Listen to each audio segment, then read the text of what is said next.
Greetings, YouTube. Yeshiva University, and I hope I'm pronouncing that correctly, wanted to discriminate against the LGBTQ population of their student body.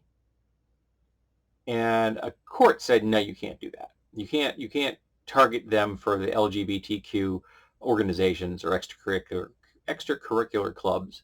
You cannot say, we're going to ban those clubs, because that's discrimination, because there are other kind of clubs that do exist. So the university's response to this is to suspend all clubs.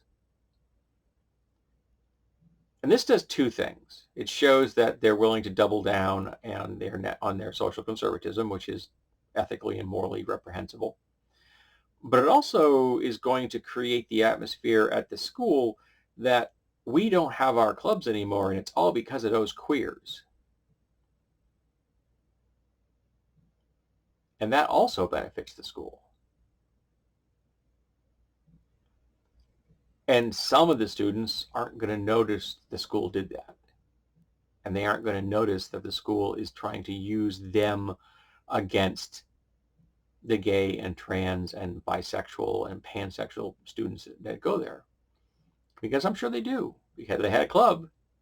A club existed because there was more than one.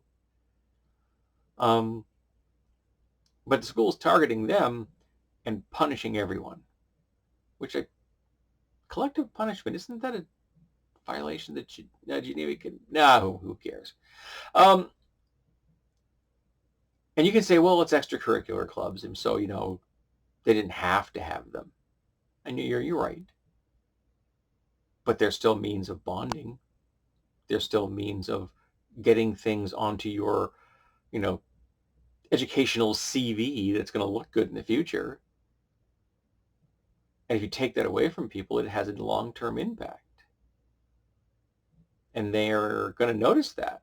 And they're going to blame those people in the LGBTQ community.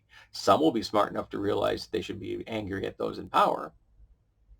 But not everyone is always that quick to pick up on it.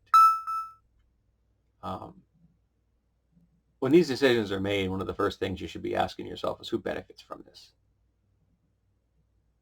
Who's hurt by this?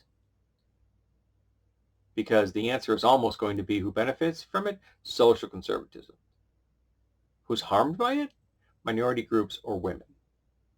Almost always.